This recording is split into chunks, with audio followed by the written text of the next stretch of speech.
Welcome to the Real News Network. I'm Sharmini Pires coming to you from Baltimore.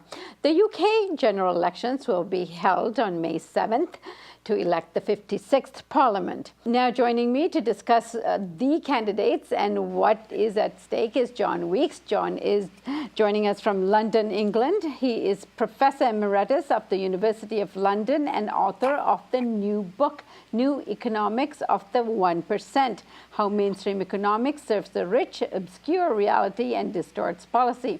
His recent policy work includes a supplemental unemployment program for the European Union and advising the central banks of Argentina and Zambia. Thank you so much for joining us today, John. Well, thank you for having me. So, John, something very peculiar about the UK election process is that the incumbent doesn't debate on debate night. It's only the contenders. Tell us more about that. Well, it is a bit strange. I mean, David Cameron, who is the Prime Minister, essentially was delaying and trying to minimize any debate he entered into. In the previous one, there were 7 parties present. He said he would not debate the major opposition party, Labour, directly. And then tonight, now, the second debate that we had just last night was a very strange hybrid creature. It did not include the Prime Minister. So it was among the opposition parties, nor did it include the Liberal Democrats, who are also in power. So it included the challengers, you might say. And as a result of this, it's very difficult to know what the impact of that will be in the longer term. Of course, there are always these telephone polls immediately after, but I don't think they ever mean anything in any case. And in this case, they mean even less because each of these parties, in effect, was jockeying around with each other. And you might say that it was Hamlet without the prince. John, tell us about this election process. How do the UK citizenry select their prime minister? Right. It's a parliamentary system, so the prime minister runs as like any other member of parliament.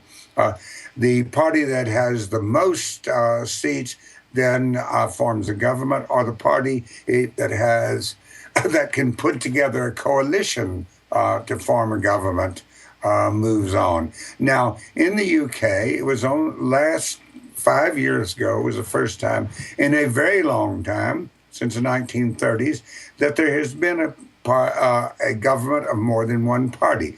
And now we're almost certain, I would say, to have a government of at least 2 parties on the 8th of May in Britain, completely unlike the United States.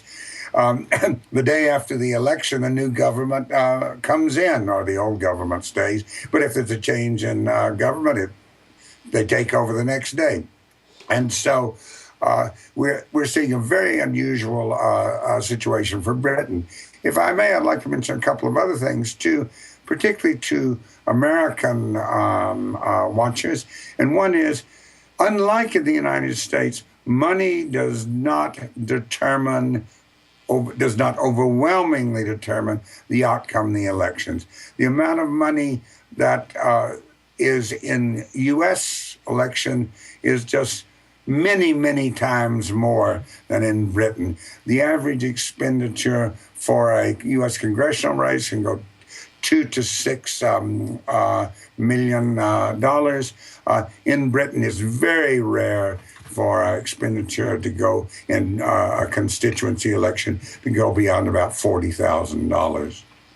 Now, John, tell us what the election polling results are related to the 3 leading candidates. Give us a sense of who they are, what they stand for, and what's at stake here. Well, for the 2 major largest parties, I should say, Labour and the Conservatives, it shows Labour ahead slightly. And they've been holding that position for several months, all during a calendar year so far. And so it would appear that when election day comes, they will have the largest number of seats. And at the end, maybe I can come back and go out on a limb and make a prediction about what will happen.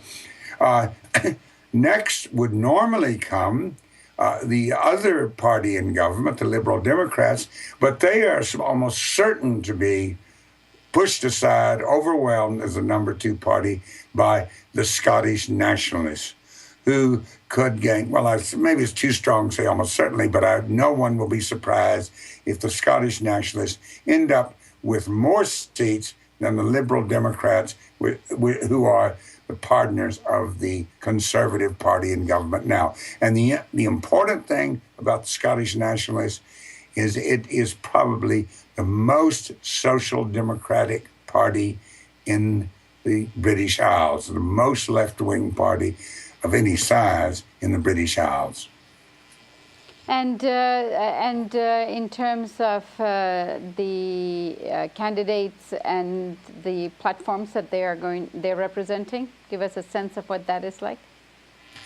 Yes, I mean you can sum it up that the most important single issue that divides the parties is a question of austerity, and I regret to say that the Labour Party is not particularly good on this.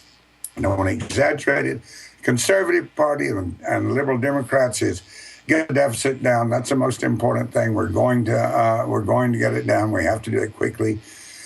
Labour Party might be described, the leadership at any rate, as taking a austerity-light position. Oh, yes, the deficit is a terrible problem, but we can solve it little by little, and we don't have to make as many cuts.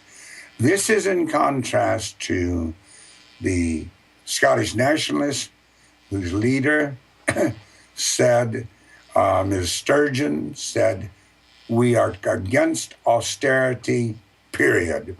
We are against budget cuts. We will not support any budget by any party which brings forth cuts for Scotland, Wales, England, or Northern Ireland. And the Welsh Nationalist Party, which is much, much smaller, the Scottish Nationalist Party could have over 30 MPs. The Welsh Nationalist Party is unlikely to have more than 3 or 4, but they are solidly against austerity, and the Greens are solidly against it, though I regret to say the Greens are unlikely to have more than 2 seats. But so it means, however, that you could very likely, and I think you will have, a decidedly left-of-center government coming in. It hasn't come up yet, but I should mention another issue which I suspect gets a lot of play in the United States, and that's immigration, because there's basically an anti-immigrant party running the United Kingdom Independence Party. It is a right-wing party. It is a blatantly and in some cases explicitly racist party. And for a while, it looked like it was doing extremely well back about October, November, but now it seems to be waning. And while it may pick up a few seats, it's unlikely to be more than 2 or 3, and that is very good news for people throughout Britain. And John, you were going to make a prediction. I think that there will be a coalition formed between Labour and the Scottish Nationalists, and I think as a result of that, the Scottish Nationalists will drag the Labour leadership to a more progressive position, and then Labour leadership will be able to say that it's not, taking a U-turn on the deficit. It's got this coalition partner, and it has to shift to the left. I hope I'm not being too optimistic, but that's what I think will happen. John, as always, thank you so much for joining us today. Well, thank you for having me. And thank you for joining us on the Real News Network.